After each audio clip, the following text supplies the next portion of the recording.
Hey friend, are you asking yourself, is this what I really want to be doing with my life? I don't think so. I think there's something else that I'm meant to be doing.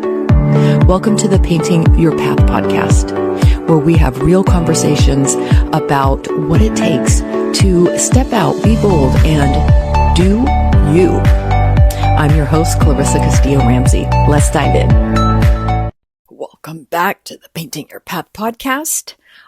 I'm your host, Castillo-Ramsey, and today I want to talk about something that's become increasingly important to me over the past few years, not only as a coach and artist, but as a human being navigating grief, health challenges, and our community's ongoing recovery after the Eaton Fire.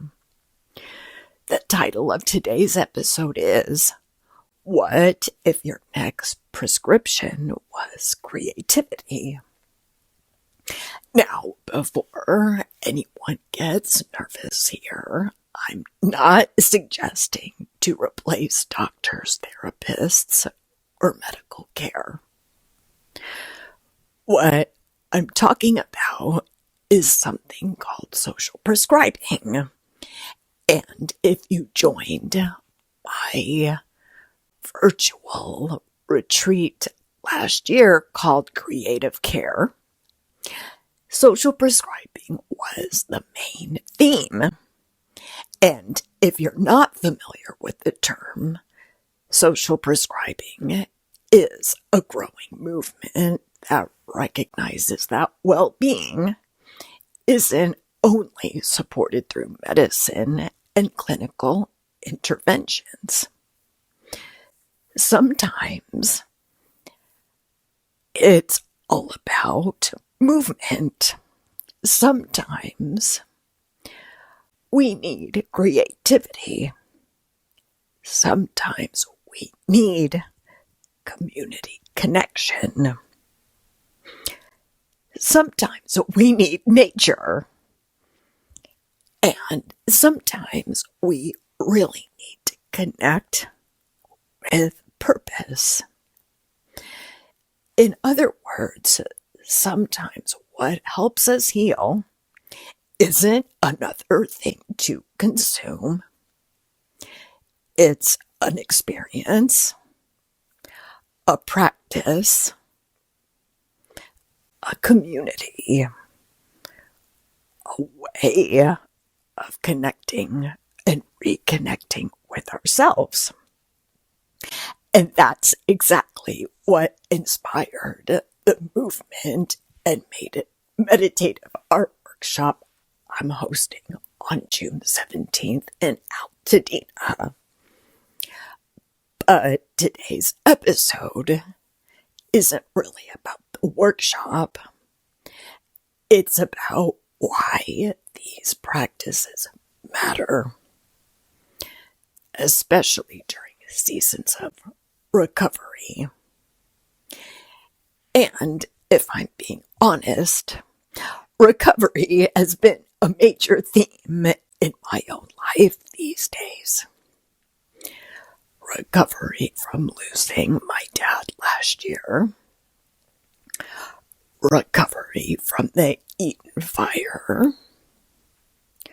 Recovery from the stress and uncertainty that comes with living with a vocal challenge like spasmodic dysphonia. Recovery from periods where I felt disconnected from myself, my work, my creativity. And one thing I've learned is this: we cannot think our way through recovery. Sometimes, I would say most of the time, we get to move our way through it, create our way through it, connect our way through it. So let's start with movement.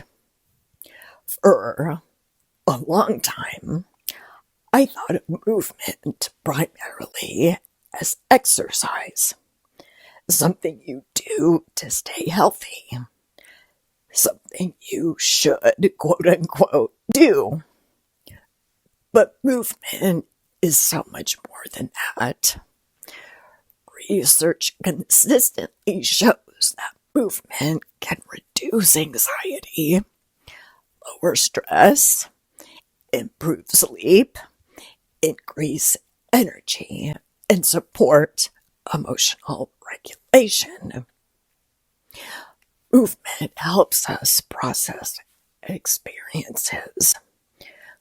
Movement helps us release stress that gets stuck in our bodies.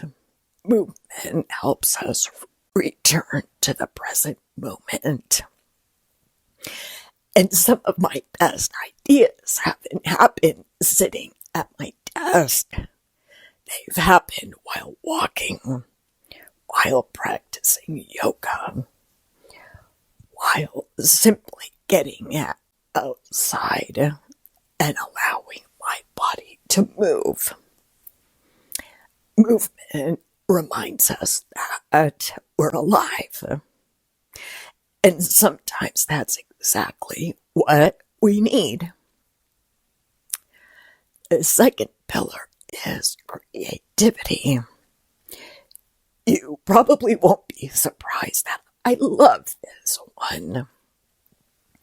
Creativity is much more than a hobby for me.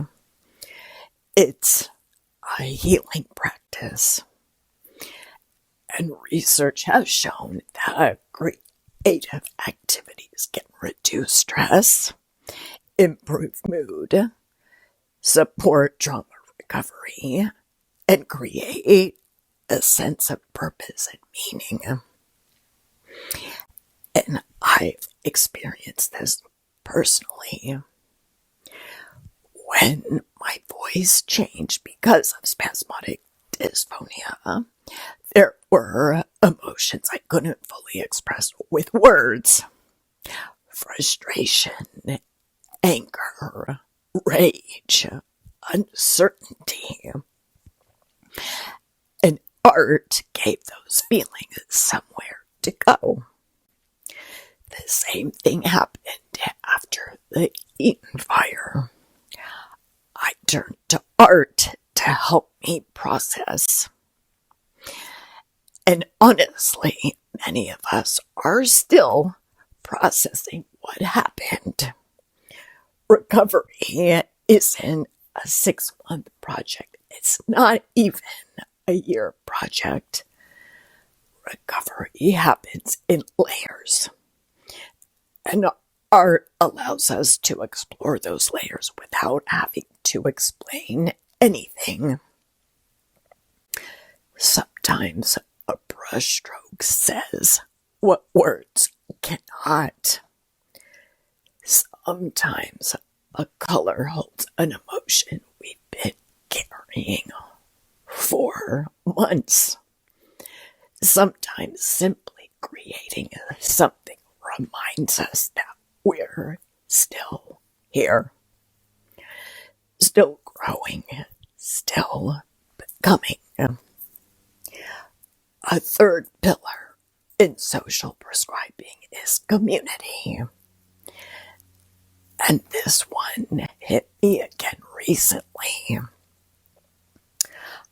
I attended the Eaton Fire Collaborative's annual meeting, and as I looked around the room, I was reminded of something important. We're not done. The news cameras may be gone. Headlines maybe have moved on. But recovery is still happening. People are still rebuilding homes, still navigating insurance claims, still dealing with loss. And people are searching for stability. And yet, there was something powerful and incredibly hopeful about being in that room, because recovery doesn't happen in isolation. It happens together. And research shows that strong social connections improve both physical and mental health. I'm getting teary-eyed. Increase resilience and help people recover more effectively from difficult experiences. And I've witnessed that firsthand. I've seen people connect through art, through conversation, through community events, through simply showing up for one another. Community reminds us that we don't have to carry everything alone.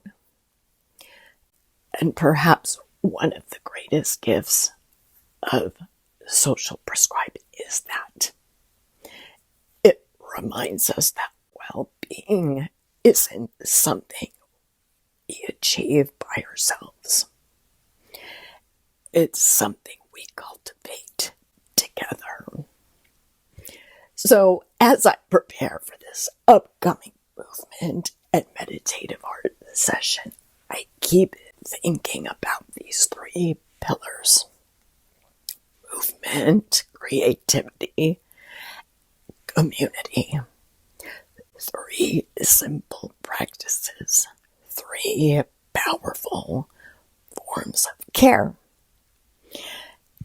And maybe that's the question I want to leave you with today.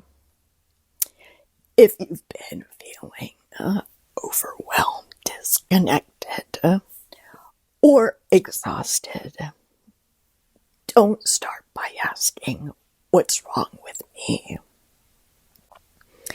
Instead, ask, "What brings me to life? What matters to me?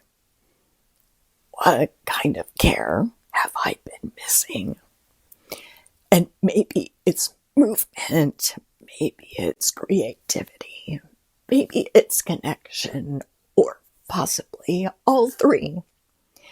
Whatever the answer is, I hope you'll give yourself permission to explore it, because healing isn't found always in more doing. It's found in moving, creating, connecting, slowing down, and trusting that small steps can help us find our way back to ourselves. So that's it for today. And until next time, keep painting your path. Thank you so much for staying till the very end. If you found this episode helpful, please share it with a friend. If you haven't had a chance yet, please write a review and rate the show. I would love to hear your feedback. And I also have a free resource guide for anybody who is asking themselves, am I on the right path for myself now? Or is there something else that I really want to do? Maybe you're in that quandary. Maybe you're wondering what's next. So head over to the show notes and you'll see my Painting Your Path framework guide. Download it and have some fun. Just start exploring. And thank you again for tuning in, and I will see you next week.